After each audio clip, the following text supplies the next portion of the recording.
Hey, everybody. Welcome to There's No Crying in Crochet, the podcast where we tackle all of your crochet frustrations. I am Biz from Bizzy Crochet, and this is.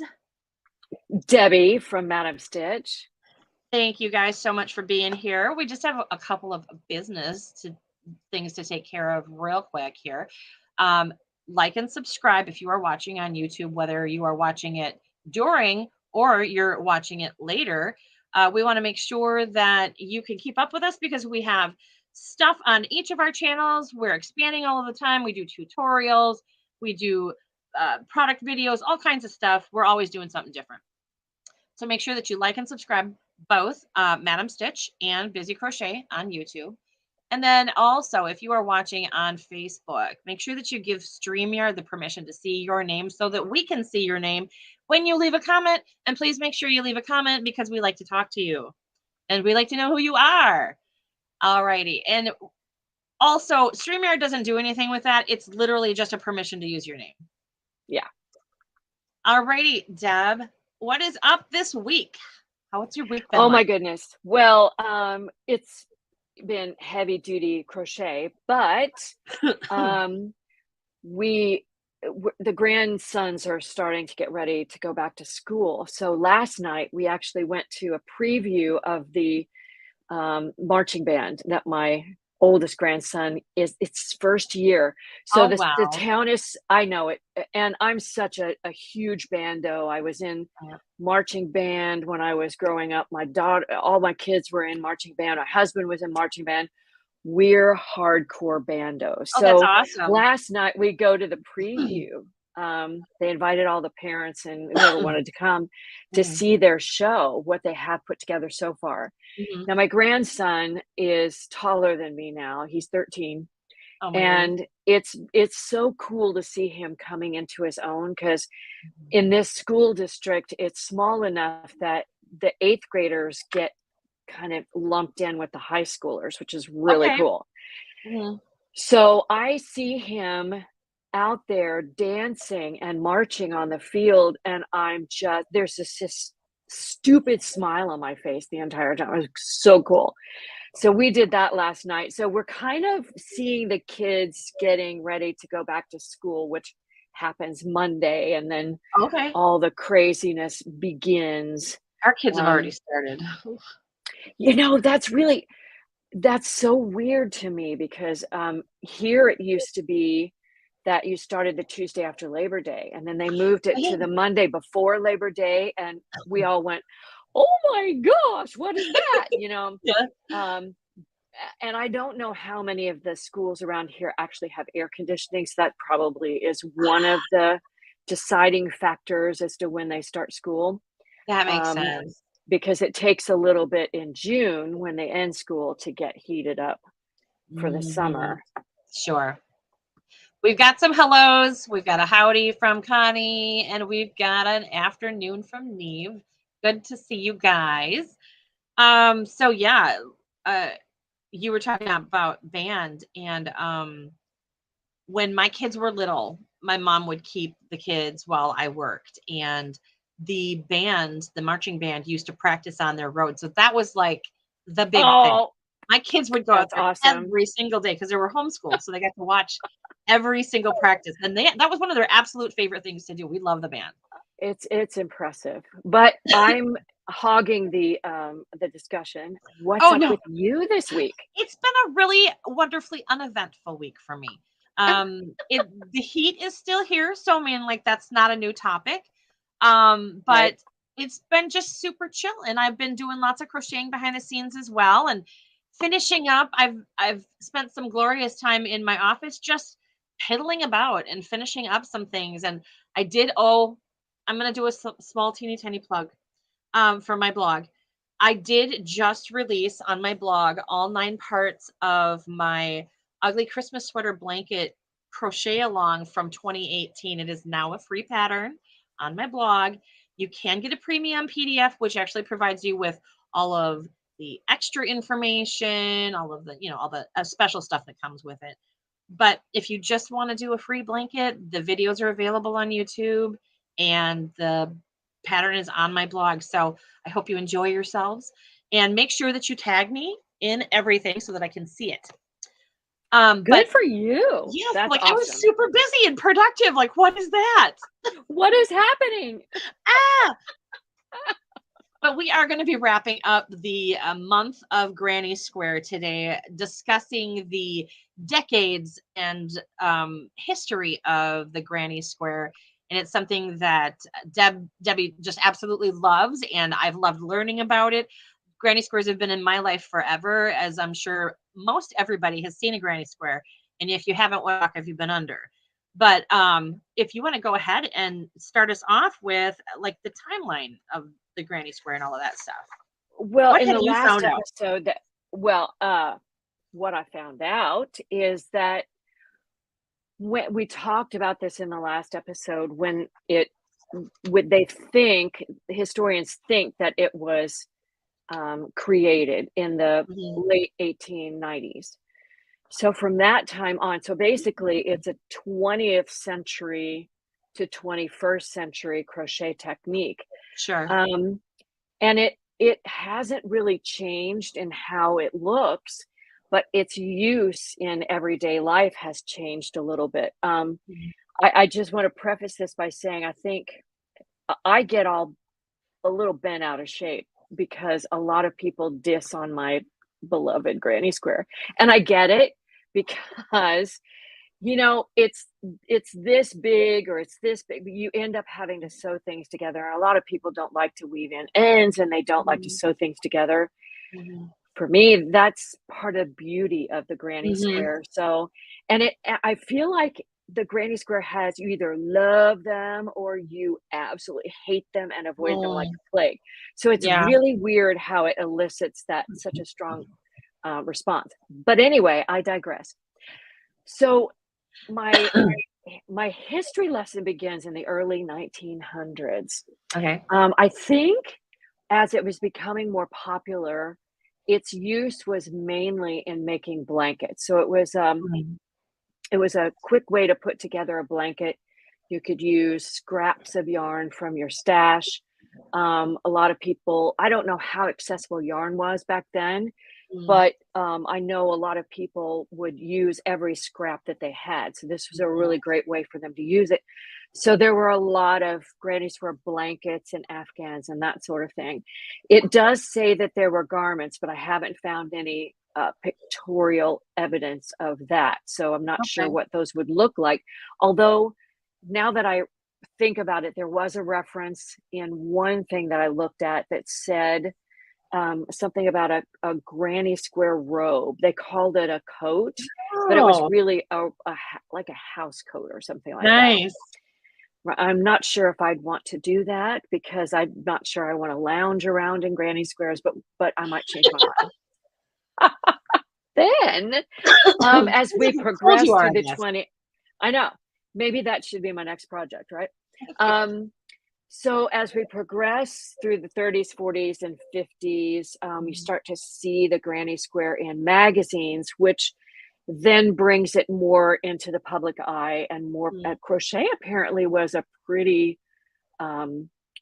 big hobby for women in those decades. And so you started to see, do you guys remember the Ladies Home Journal? Do you remember that magazine? So they would feature crochet patterns. I know I talked about in a previous episode about McCall's, and Vogue Knitting even got in on the game. But these were earlier magazines that were starting to show women what they could do with their Granny Squares, although they were still just kind of focusing on blankets. So Biz, what decade do you think it was that we went full tilt with the Granny Square? I'm gonna say it had to be. This is a quiz. I'm gonna say the 70s, like end of the 60s into the 70s. You would be absolutely correct. The 60s and the 70s. So, I'm dating myself now, but I was a high schooler and young adult in that era, and I remember. It was sort of a reaction to the hippie movement. The granny square became a symbol of the countercultural movement.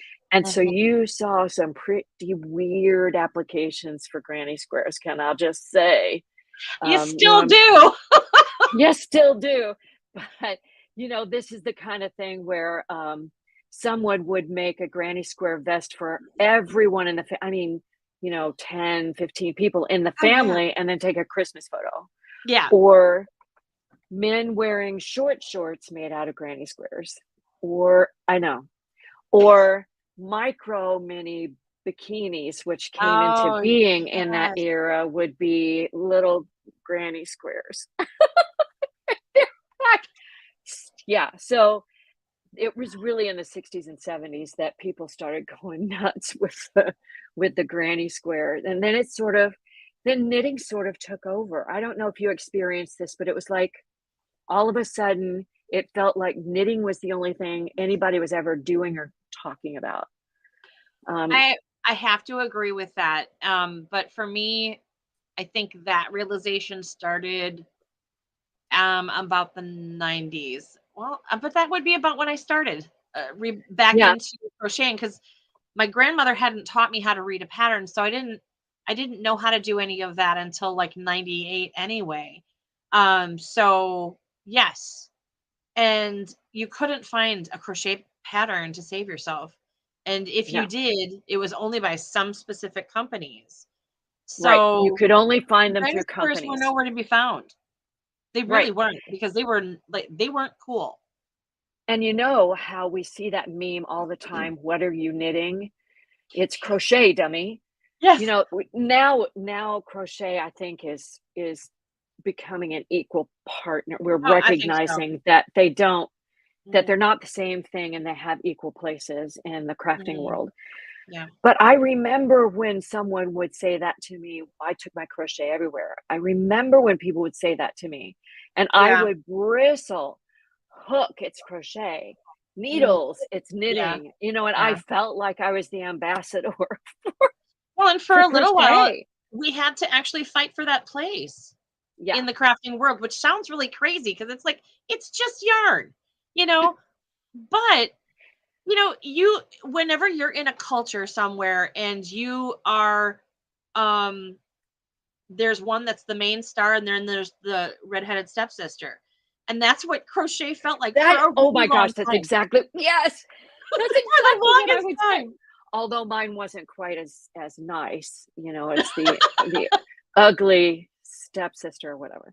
But anyway, that's exactly how it felt. And that was when that cultural, that hippie counterculture of granny squares started to die down, and we got a grip on reality again. But then crochet, all of crochet sort of just took a back seat. And what I love about the granny square is it's survived all of that. It's just lasted through all of it. It's you see things added to a granny square. In fact, I'm working on one right now that has other elements to it, but as long as it has that granny stitch in it, it's a granny square to me.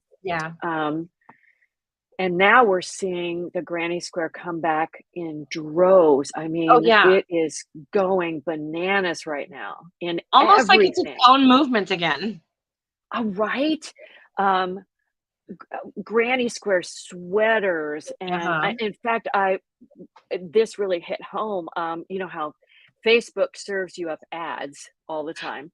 And I don't know how they got on this particular, like, yay. Bell bottoms are back, by the way. Just saying. I was just buying jeans. They're back. Oh my gosh, what was I saying? Oh geez, I'm sorry. I know. Well, that's all right. It was an ad that Facebook served me up on my feed, and it was for a company that was selling jeans. And one of the models, I swear to you, is wearing the most gorgeous granny square, cropped granny square cardigan. And I took a picture, and I'm going, oh my gosh, that's just so cool. And you're finding it everywhere on the runway. stars are wearing stuff Mhm. on red carpet events, and it's I had seen a trend report for fashion trends for the upcoming season. They named 10 things, and granny squares is one of them. I'm just like, oh my gosh, that just makes me so happy. I'm actually I've actually made a couple of sweaters that they haven't been granny square specific, but they have been squares and like one half Hmm. of it and stuff like that.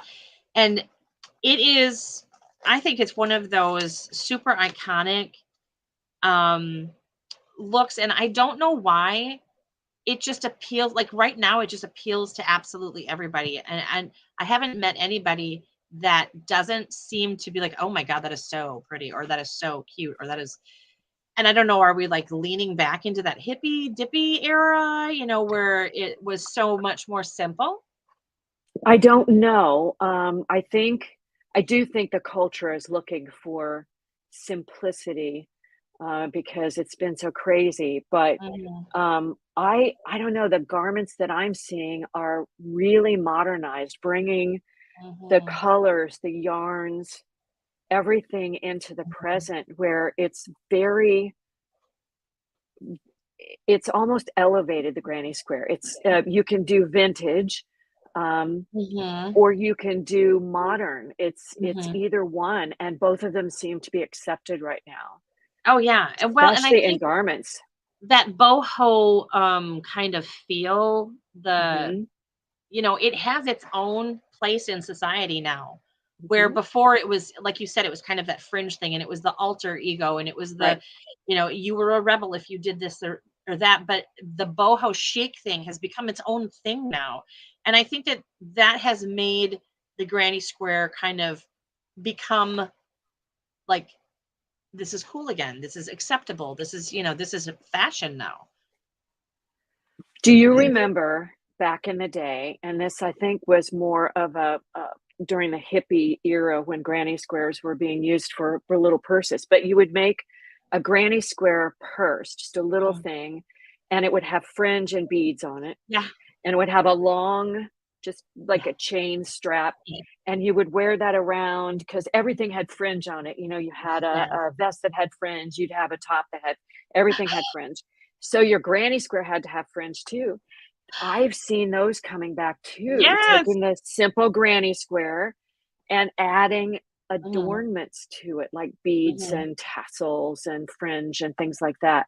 A lot of the Um, festival wear that people are mhm. wearing, the halter tops, a lot of those are having a Yep. fringe. Oh yeah, The absolutely. what is it called? It's like a vest, long vest. I've Uh-huh. seen a few of those that Oh, the had, like, duster. really, really super long fringe hanging off the back of it, like, I don't know why you would wanna Yeah. deal with that all day, but, I mean, it's cute.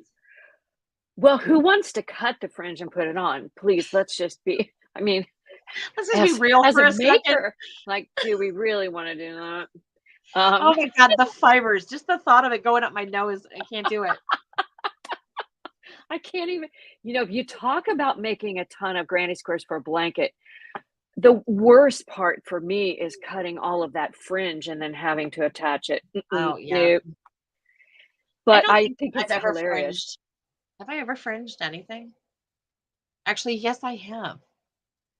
And it was the last time I fringed anything because I don't see I don't see the point in it because it's a lot of work and it does not wash up nice.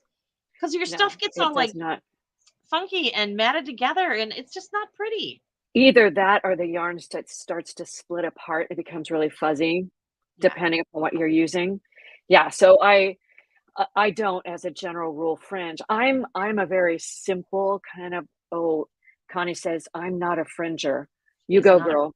Um, we're in the no fringe club, so yeah, and the no, no I'll fringe come out zone right, and I'll come out and watch me, I'll come out in a couple of weeks with the throwback granny square purse with the fringe with the and fringe beads on on it. it. Yeah. So, don't judge me, Connie. Seriously, don't judge That's me. so funny. Oh my But I gosh. just love the fact that it's coming back into vogue, and people are going crazy designing really cool things with it, not just, oh, Connie says it's too late, sorry. But I think it's just so cool that it's become such a big thing again, and I hope that it sticks around, because as I was preparing for this broadcast, I was thinking about the personality of a granny square. You don't necessarily think of a craft having a personality, but if you think about how versatile a granny square is, and these are just some of the words that came to mind as I was thinking about this. A granny square can be elegant. So depending upon what yarn you choose, you can spruce it up with metallic yarns or use some elegant stitches or a really fancy yarn. It can be simple. That's kind of my jam. Give me a simple traditional granny square and I'm a happy camper.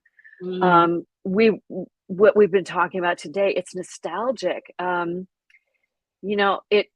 Those who have granny square blankets from their grandmas, look at those and just, the memories that it brings back are so special.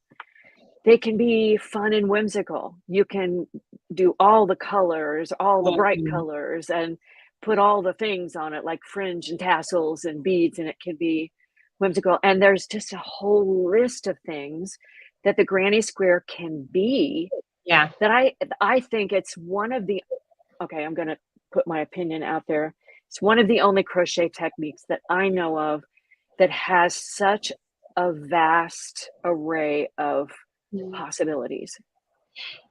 It's the simplicity of it. It's because it's such a simple stitch. And if we separate the granny square from the granny stitch, I mean, there are kind of two things.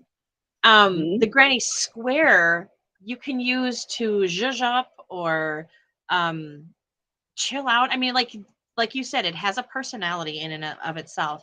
But then if you take the granny stitch, it's so simple, it can go into anything.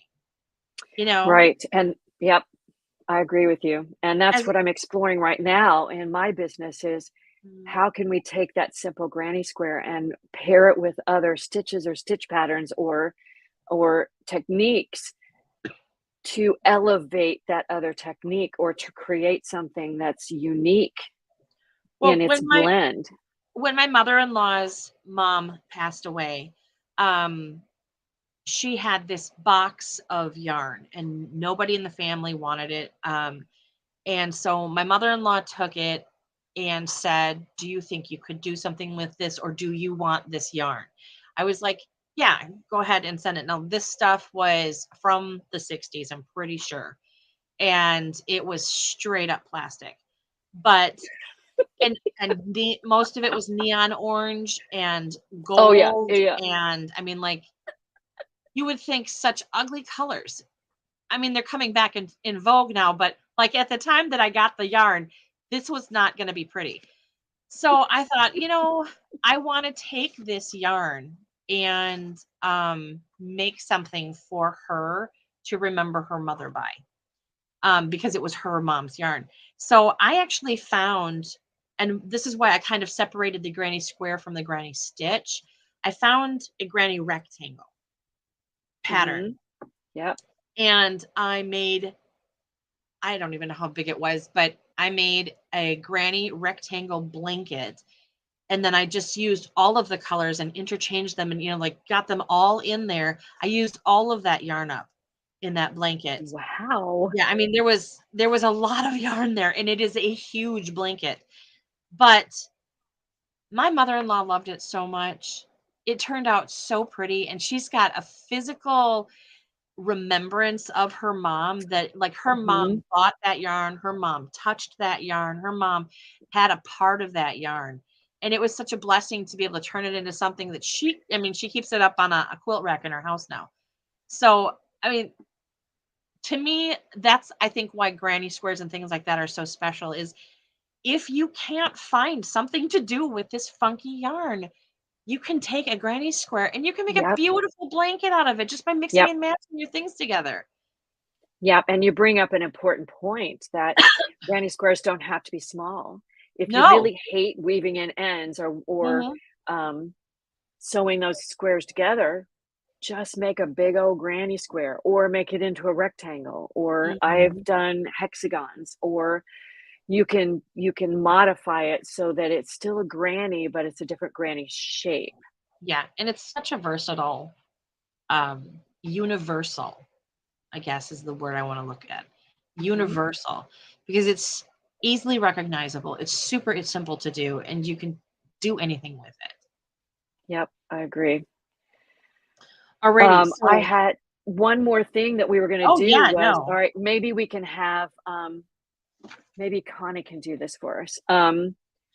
Name those television shows that have granny square blankets thrown over the couch in the background. Do we know any? I've got a list. It's not very long, but I'll put one out there right now because And I and suspect that you guys. we've got, like, it says we have 7 people watching, so anybody who's watching, if you can think of Connie a got TV one. show that has a granny square or any kind of blanket really, but a granny Mhm. square specifically, blanket over the back of the couch or somebody's wrapped up in it, whatever.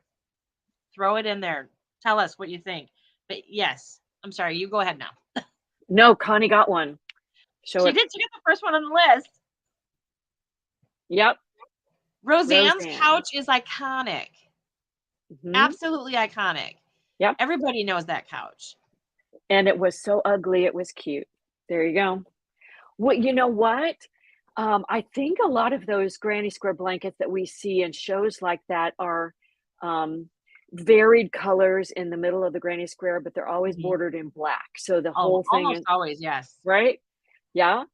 All right. Here's one of my favorites, The Big Bang Theory. So not in Sheldon and Leonard's apartment, but in um, Amy's apartment, and then Yes. when they live together in Penny's apartment, she brings it to Penny's apartment, and there it is. Oh my goodness. I'm I know that sorry that I know that, but I know that the '70s show actually had them wearing granny square vests. yes, yep. That one. Um, and I don't know if any of you are as weird as I am in your tastes in TV. Okay, good. Stranger Things. Stranger Things, have you guys Stranger seen that? Things, yes.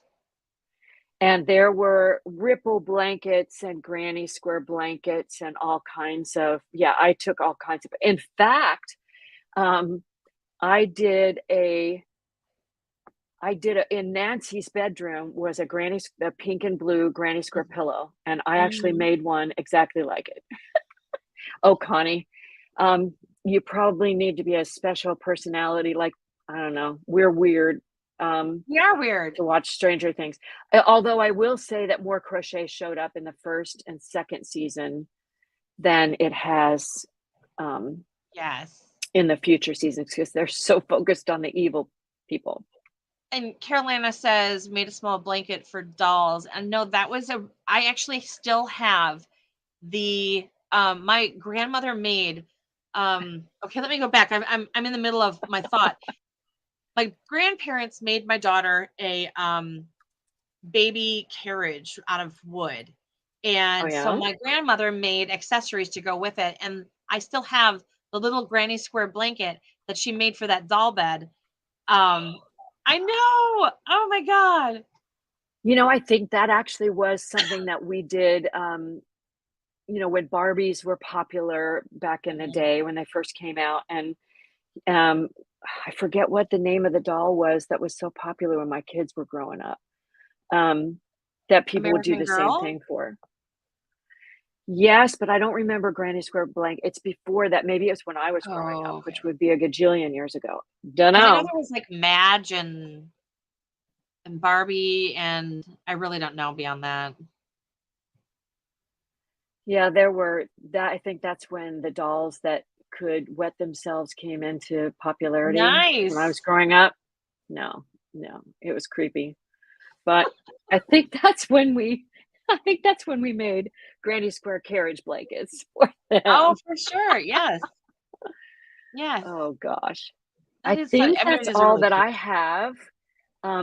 Any show that's set in the 70s or 80s would most assuredly have Pretty much, granny yeah. square blankets or granny something in them. Mhm.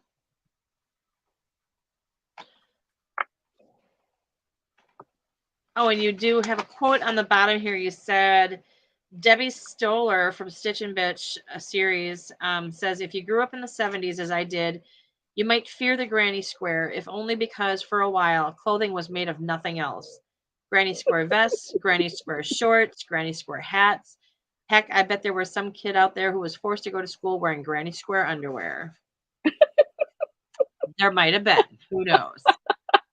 It's all Oh wrong. my goodness. But yes. So I've loved this conversation that we've been having about the granny square, though, because it is one of those super iconic patterns that just stands the test of time. Yep.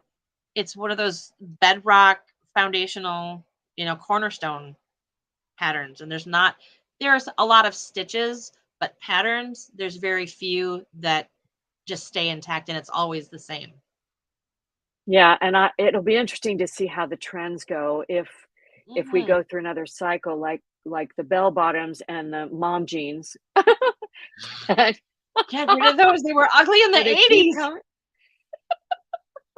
Mm. Oh, I remember bell bottoms, man. I almost got suspended from school for wearing bell bottoms, but all right.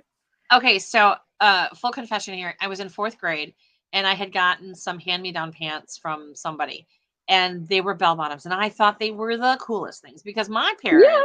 happened to be old hippies and they wore things like that, right? So, but we're talking fourth grade. God, how old was that? Like 10? So I was into the early 80s at that point, and that was not cool anymore. And did I get made fun of? Oh my gosh. But I Oh, loved those pants. I only ever wore them to school once because it was an ugly scene, but I'm so sorry. it's okay. You lived in the heyday of the bell bottom, not me. Yeah, well, I'm not sure whether that was a good thing or a bad thing, but Mine I were the think I'm tight pretty Guess sure I'm jeans. not sure I'm gonna go back to the bell bottom, but we'll see.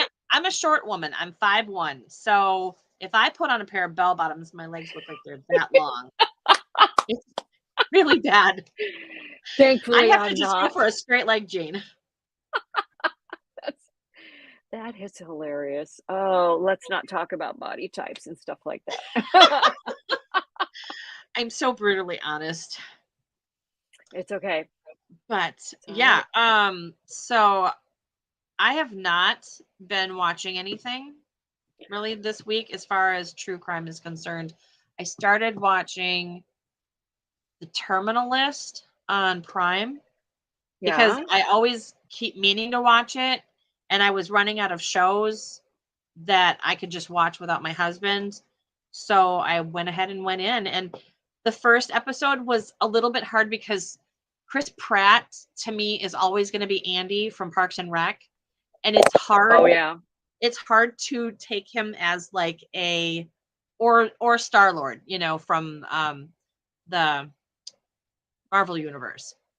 But seeing him try to be like this hard-nosed military guy and all that stuff, it took a minute. It's better. I think I'm on like episode 5 or 6 or something like that, and it's gotten better. So I would recommend it. There's The F-bombs are a little bit more in the beginning, but they kind of wane out towards the end or as it Well, goes I think in. that's So why I didn't get past the first episode. That and it was really the first episode is really intense.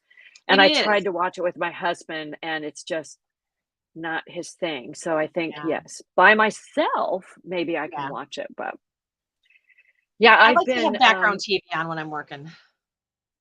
yeah, I do.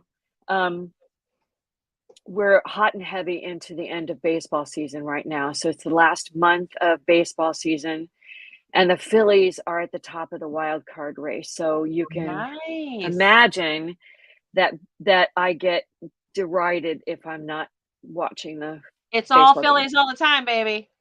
Yeah, I know, but I've been watching a couple of shows that aren't necessarily true crime, but they're espionage-ish. Mm. Um, we finished Jack Ryan, the 4th season. So I want good. that. So good. So good. I'm watching a show on Apple TV called The Last Thing He Said with Jennifer Garner. Okay. Holy cow, it's good. It's just this the first episode sets up a mystery and she sets about trying to solve it. Okay. And I'm progressing an episode kind of at a time with the Uh-huh. BritBox Redemption, which is turning out to be really good. I still have to Yep, watch that. It's on my really list. good. Yeah, Yeah. but it's not really true crime in the sense that we're going to go back and see why these people committed the murder and Sure. here's the trial and all of that stuff. But I love me a good, if it's espionage, if it's a thriller, Oh, if yeah. if it's a lot of these things have murders associated with them, so it's still Mhm. in there. But solving the mystery and solving the crime, that's my thing. It's my Yeah. thing. Yeah. Yeah. It sounds like the one that you were talking about on Apple TV, it kind of reminds me of the one that we watched, Why Didn't They Ask Evans? Oh yeah, yeah, yeah. Yeah. Yeah, it's Is it kind that of same like that. style? Okay. Well, I don't think I'll be giving anything away if I say in the first episode, her husband disappears. Oh, okay. So that's the And premise of the story then. she doesn't know why. And Okay. so, he's left her with his basically bratty stepdaughter, who's a teenager. Always fun to watch that happen. Ah, yes. But she spends her time trying to figure out why he left. Okay. And there are circumstances around his identity and his work that we're starting to see that you go, wait, Uh-huh. that's weird. And all of these players are kind of coming out of the woodwork that Uh-huh. you think they are one thing, but they're something else. It's just very, very well written and very well acted. And I have no idea who did it or what's going on. And I don't think he's dead. He just left. He Have just you ever mysteriously left. seen, Broadchurch with David Tennant and Olivia Colman? Mm-mm. You have to find it. That show was so good. Like, I went and I found the soundtrack for it so I could listen to it over and over again. It is so well acted. It is such a good show. And yeah, I think it has 2 seasons. I could be wrong, but I think it does. But that reminds me of that where like there's this story that overshadows the whole thing and you're trying to figure it out along with and then this big reveal at the end. I mean, it's just really good. Yeah, So, and you don't know who to trust. So yes, love shows like that, I love that. especially when Yeah. they keep it secret, like, when they're really good and they're written really well and you can't figure it out. Those are the really good ones. Because Yep. my I husband, he love the makes it big his life twist at the mission to end. figure it out. Just don't I destroy this for usually me. I usually can't, but I just like finding shows that my husband won't make comments about or go, "Yeah, that was okay." Well, great. So I'll be watching that in Right in there, the buddy. afternoon. If it's not baseball or football. Okay, so speaking of football season is starting. Yes. And I can't say that I hate it. I mean, it's been in my life for 30 years now, so I can't say that I don't enjoy sitting down and watching some of it. Um, I'm so glad that it's changed from when we were first together, where it was ESPN 24/7, 365, and now he's like, "Hey, I'm gonna get the NFL app, thing again next month so that I can watch the games on Sundays and stuff because we don't have cable and there's very little available to watch like for free. And we're NFL people, and Connie is an SEC girl, and she likes Oh, her wow. LSU Tigers. I'm not an SEC. I'm not a college football fan, but my husband really, really likes the NFL, and so we watched our first game last night. Oh, preseason is awful. It is awful. It's terrible. The Kansas City Kansas City Chiefs. Chiefs. Yes. I'm from Kansas Oh, City. Kansas So Chiefs. I Hi. love Kansas City, but because we live near Philadelphia, let me tell you, the Eagles put together a team last year that is on fire. They are so fun to watch, and they are looking to be a great team this season. So I'm excited for that. They've lost every preseason game, but that was on purpose. I think that was on purpose. Like, get over it, because here we come. You know, Yeah. We I are love the Chiefs. we're Packer fans, and that season, or not that season, that team is going through some major upheaval. But the longer that we're down here, like my husband will always be a diehard, and I'm really a diehard Packer fan too. I'll always be a Packer fan. But I don't really care one way or the other. You know, I don't care what happens to the team. I don't care if they win. I don't care if they lose. I don't care if Aaron Rodgers stayed or stayed or went. Like I just don't care. And my husband has actually gotten less intense about it over the years as well. And we've begun to kind of embrace more of the teams down here because that's what there is available to watch. So, There's a lot of football down where you live. oh dear A Jesus, lot of yes. football. Like it's an industry down here. Well, we're in the thick of, it's not so much college football around here. It's all about New York, Philadelphia, Boston, all of that stuff. I'm telling you what, the Phillies and Eagles fans, the reputation is well earned. Yes. Yeah. We've heard the East Coast is pretty crazy.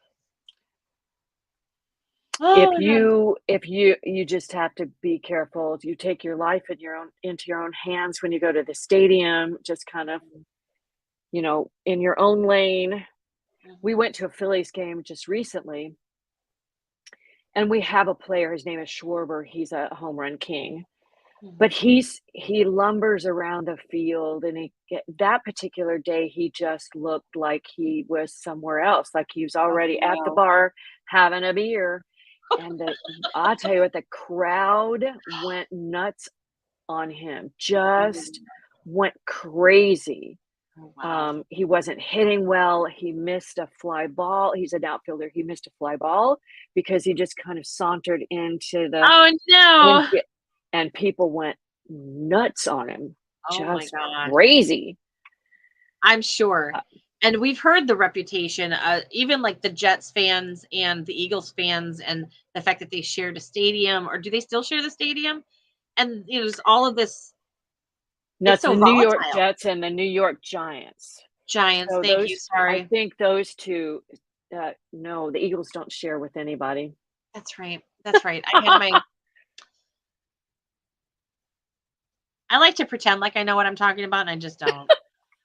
That's okay. So anyway, yeah. All right, we're at about 40 minutes. That's a good length for us. I think we've solved all the problems. Yeah. Yeah. We have. I hope you guys enjoyed our discussion about the Granny Square this month, though. And make sure that if you're watching this later, leave us a comment if you've got something. I mean, like, we go back and we check, we look. So make sure that, because you can get a hold of us on YouTube. I'm under Bizzy Crochet. Debbie's under MadameStitch. If you follow us in both places, you can see everything, because this will be in both places. And so with that, I suppose we're about ready to just bid everybody a good weekend, huh? This is the last Friday of August. So September starts September 1st, next Friday. We are, I don't know either, but maybe fall. I think I'm hoping that it's going to get cooler. If it changes a month, it might get cooler. Well, let's hope. Yes, indeed. So next month, it's going to be a whole new subject. We haven't decided what that is yet, but we are going to have a new subject, and it'll be fun. Yes, it will. Alrighty. So I guess we're going to go ahead and say goodbye. I hope you guys had a great time. Make sure that you like and follow all of the good stuff on YouTube, and have a great weekend. Yeah, thanks everybody. Bye.